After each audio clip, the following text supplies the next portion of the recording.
All right, so I got the mess cleaned back up and I had to do some rearranging in here. So it's a little bit better now than it was.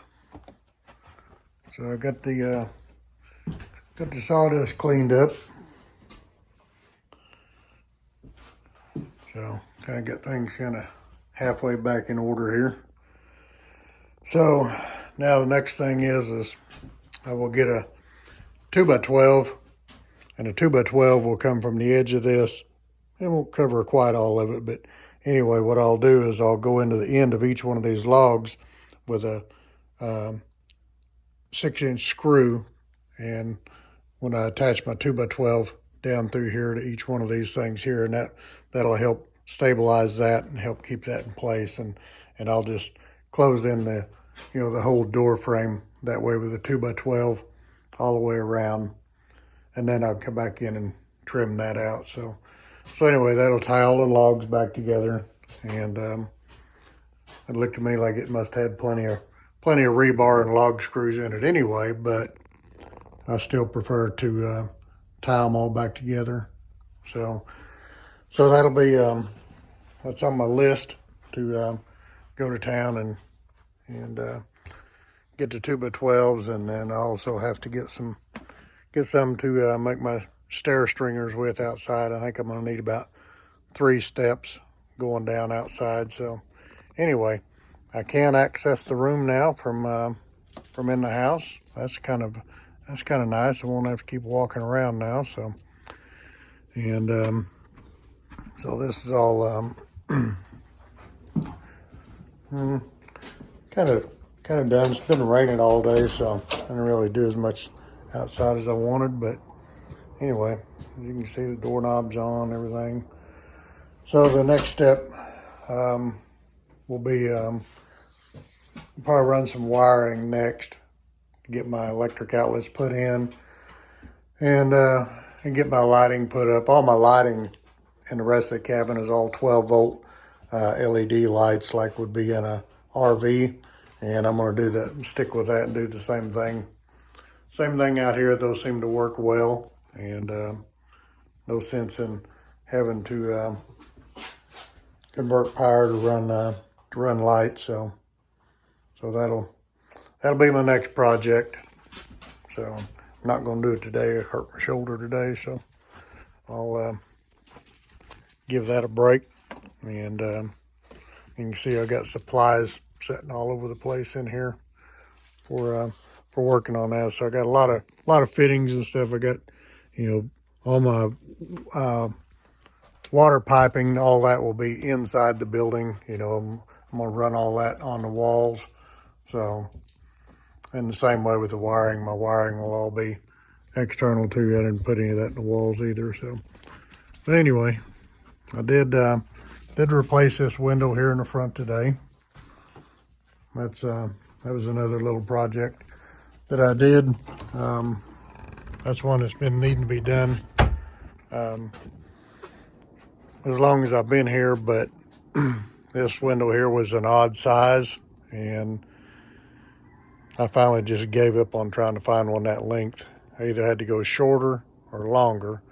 If I went longer, that meant I had to cut another log out and reframe everything. So I decided just to go shorter, and I stack wood here in front of it anyway, so in the winter time. So just blocked it in down on the bottom, and got the new window in. So now everybody don't have to look at the cracked up window that was been in here for as long as I've had it. So that'll be better. Well, I about forgot to get any of this on video. So I did get lights hung up. You can see that. So now I got lights. Started laying the flooring, and actually forgot to video any of it up until now. So I was gonna video getting my gray water drain in yesterday, and I totally forgot all about it, and it's already in and covered up. So anyway, so now I'm working on the laminate flooring, and got a little ways yet to go, but I'm getting there. Well, a couple more things done today. See, I've got stairs now. That's nice. You can see that too. You can even hear it. That's my dryer going.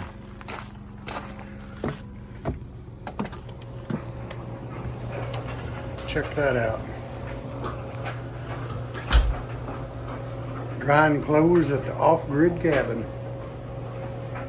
That's awesome. Now, I'm running on an extension cord, so tomorrow I'll start doing my wiring. Get my wiring done, then I'll do the plumbing. Then I'll be ready to set the wash machine in there. On the list of things that needed to be done before winter time was getting my other 2 solar panels up, so it gives me 6 of them there now, so extra 2 there ought to help me quite a little bit this winter. All right, a couple new things done today. Got the my water filters are up. I got to make all my connections to them, but the 2 sets are hooked together. The water tank is mounted. I have my condensation pan underneath it and insulated it, so it's all in and attached. So now went ahead and drug my dresser out here for now. In that corner right there where that shelf is, that'll be a closet there for my coveralls. So outside of that, that's really about all I got done today, other than doing some house rearranging. Got me a different bed, so had to rearrange everything to put that in. Well, we're actually to the point we're filling the water tank. See the water level coming up? That's my gauge hole right there. Got all the filters all hooked up. Started the other plumbing to connect everything, but none of that's finished yet. But we got outside here, we got to plug in where we plug up the pump. Got the vent right here for the tank, and then we got the fill right here, right on top of the outlet. So if any water drips, it'll be right on top of the electric outlet. Wasn't really the plan, but that's just how it worked out. Safety third. Safety third, that's what we say.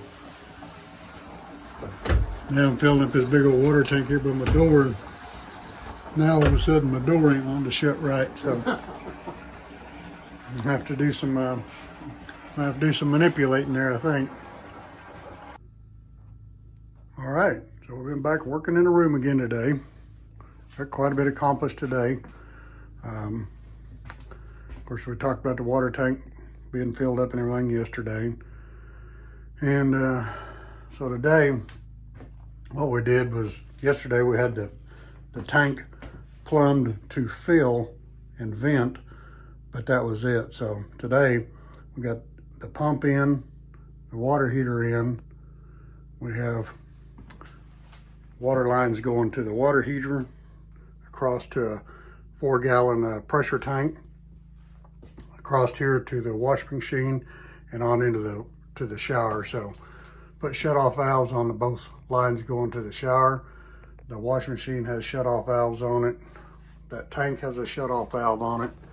The water heater has a shut-off valve on it. After the pump right there has a shut-off valve on it. There's another one down here prior to the pump coming out of the tank. And then there's 2 more shut-off valves right there going to the kitchen. So, which those lines are just stuck up there right now. So that'll be a project possibly for tomorrow, maybe, or the day after, to start running those to the kitchen. And then I can clean out the stuff that's in there. So we did get the wash machine moved today. It's hooked up and operational. See the one box there that just has a wire sticking out in. I'm actually waiting on a red outlet for that one, because that one there will be generator only. And the reason I did that, this plug-in here runs off of the inverter in the cabin, and which is fine when we're getting plenty of sun. But if we're not getting much sun, then I will move them to this plug-in, and that plug-in there will be generator only. So whenever I'm running on the generator, I can also, charge my house batteries as well, but I won't be having to pull through the inverter and charge that. So anyway, that's what that's for.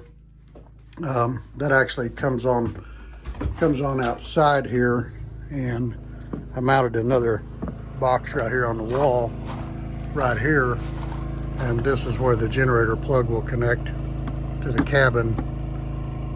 And the only thing this one does is makes this plug-in hot and the one in there for the washer and dryer. That's the only purpose for that one.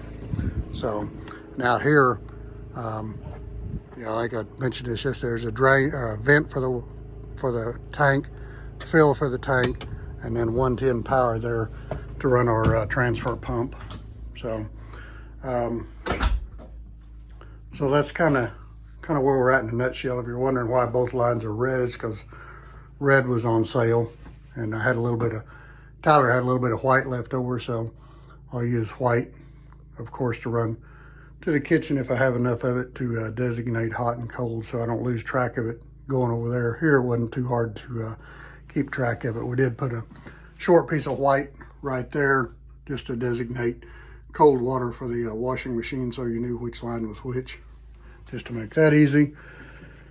And so I think the room is about finished, other than some shelves. I'll be putting a shelf up there and a shelf across this wall here. There'll be a shelf go up here, a shelf above this, and then in a corner here will be a closet. I'll start on that just as soon as I get the water ran to the kitchen. And then I'll take this mess out in here. I did move my main pump, and I just stuck in a 12-volt temporary pump here until I get the lines run around here to my kitchen for that. And then the barrel will go, the pump will go, the water heater will go, this tank will go, and those filters will go. So that'll make quite a bit more room there. And then I got like a, I think that's like a 27-inch TV or something. So I think I'm gonna get me like a, 44 or 47 or something and mount it right here on the wall. Because when I'm sitting over there and they put anything on there in writing, I can't read it from over there. So I'm gonna have to have a little bit bigger TV or some better eyes. And the TV is probably gonna be a better option. Well, maybe not a better option, but it's gonna be the only option. So anyway, you can see in the kitchen here, what I gotta do is, I gotta come through that wall over there behind the freezer, and I'll come across here low, so I'll be below cabinet height. I gotta come across the wall, move the stove out, go back underneath the cabinets, can come around here to the faucet.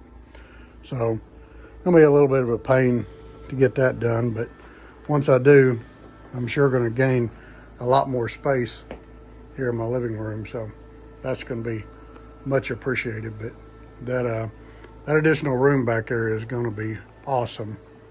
Bedroom's still a little tight, but hey, it's all right. Got a full-size bed.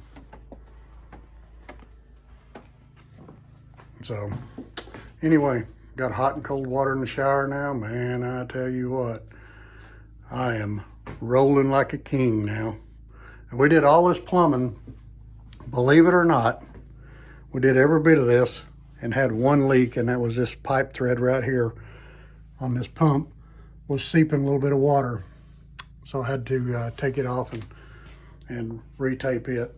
Other than that, all these other joints, including all of those, that was the only leak we had, man. I'm telling you what, that was that's pretty impressive for me, because I can usually make lots of leaks, and some of them would not have been any fun to go back and fix. If one of these, had one of these up here leaked or something, it would have been a real chore. I do have, where you see the plugs in here, I do have gauges coming for both of those. But believe it or not, I went to the local water supply place that sells filters and things like that, anything to do with water. Believe it or not, they didn't have any gauges. Home Depot only had like 125 or 150 pound gauges. Man, that wasn't what I wanted. I stopped by a plumbing supply, and they had one gauge, and it only went to 15 pounds. So I wanted two 60-pound gauges to put in there to monitor my filters.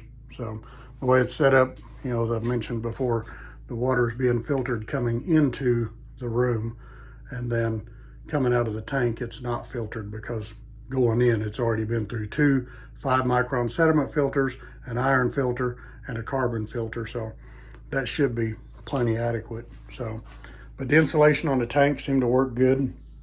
As far as sweating, our water is really, really cold, and makes the tanks sweat. So as you can see down there, I do have a condensate pan underneath it. The tank's just sitting in it, and then I have that sitting on a piece of 1-inch foam as well to keep that from sweating. And you can see the gap there. That's basically just for my light. Whoop, I don't have my light out here now, but anyway, I have a light that I lay on top of it, and then you can see the water level in the tank. Right now it's still up in here somewhere, so can't really see it right now. But anyway, man, I tell you, I'm just ecstatic. You know, Tyler's helped me for days now working on this room, and I'm just ecstatic to. The propane tank won't be staying in here either. I have a connection back here behind the dryer for the propane line for the water heater, and I was going to run that in copper tubing because I already have copper tubing, but it was going to take some pretty tight bends, and I don't really have a tubing bender, so I'm just going to go back and buy another line like this one here, which is a propane supply line.